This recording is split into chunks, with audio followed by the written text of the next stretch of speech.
राम बहादुर बोमजोन का जन्म 1979 में रतनपुरी, बारा जिले, नेपाल में हुआ था, जिन्हें एक समय में छोटा बुद्ध भी कहा जाता था। लोगों का मानना था कि वह भगवान गौतम बुद्ध का अवतार थे। एक सामान्य लड़का अब एक छोटा बुद्ध और बलात्कारी कैसे बन जाता है? आप शायद इसके बारे में सोच रहे होंगे। इस वीडियो में हम इस मामले पर संक्षेप में चर्चा करेंगे, लेकिन वीडियो शुरू करने से पहले अगर आप अपने माता पिता के असली बेटे और बेटी हैं तो कृपया हमारे चैनल को सब्सक्राइब करें और अधिक जानकारी के लिए इस चैनल को सपोर्ट करें। चलिए वीडियो शुरू करते हैं। यह मई 2005 का समय था जब राम बहादुर बमजन 15 साल के हो गए। वह अपना घर छोड़कर भारतीय सीमा में चला गया।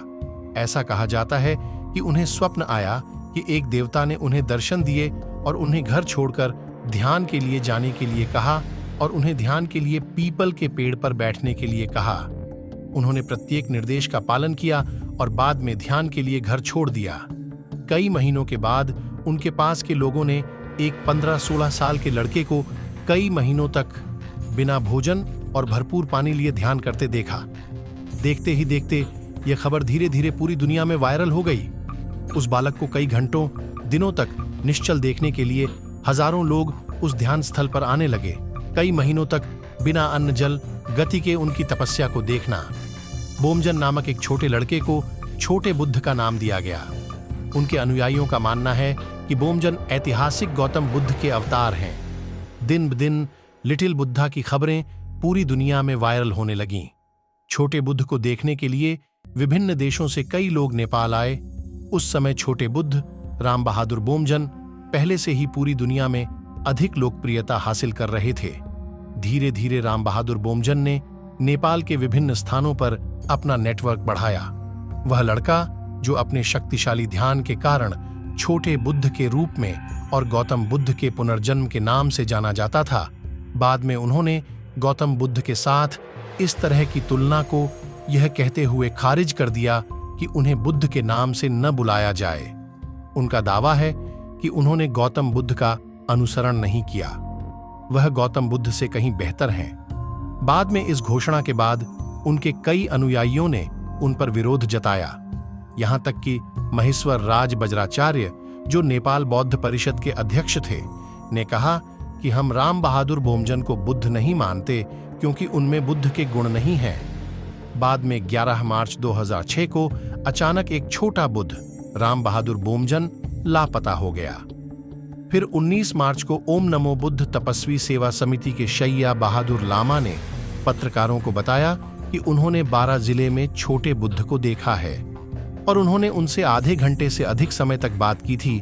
बातचीत के दौरान बोमजन ने कथित तौर पर आश्वासन की थी।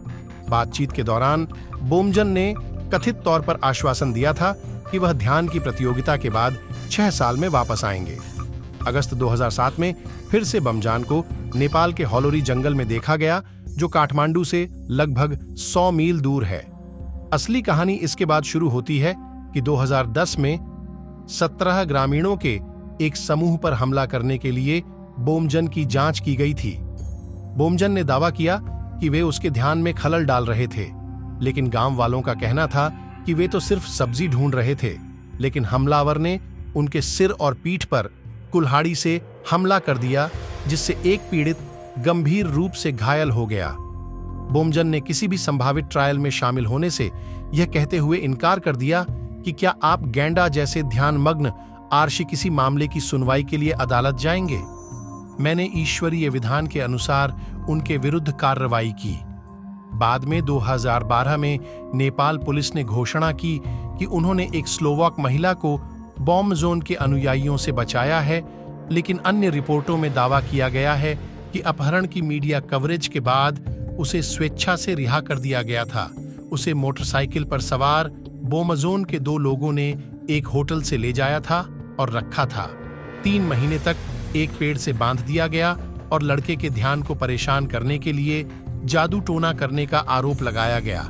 हालांकि एक अन्य रिपोर्ट में दावा किया गया कि उसे एक मठ से अपहरण कर लिया गया था। जब उसे रिहा किया गया तो उसका एक हाथ टूटा हुआ था। उसकी रिहाई के 1 हफ्ते बाद बोमजोन के भाई बहनों ने उस पर अपने भाइयों को रात भर बंदी बनाने और अपने भाइयों और उसकी बहन की पिटाई करने का आरोप लगाया।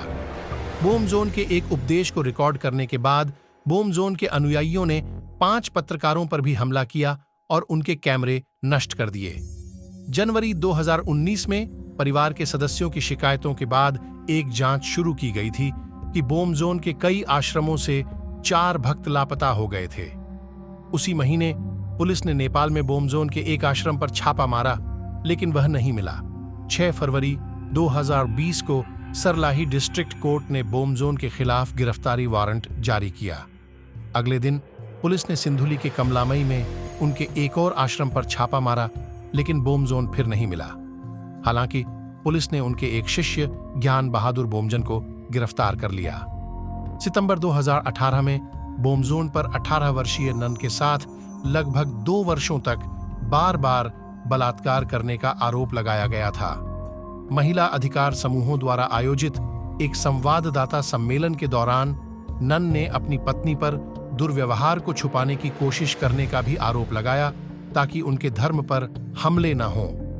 बोमजोन के समर्थकों का दावा है कि नन वास्तव में चोरी में शामिल थी और उसे मठ से निकाल दिया गया था। नेपाल पुलिस के केंद्रीय जांच ब्यूरो की एक टीम ने 9 जनवरी 2024 को बोमजोन को बुदा नीलकांठा में उसके ठिकाने से गिरफ्तार किया। 2020 में एक गिरफ्तारी वारंट जारी किया गया था।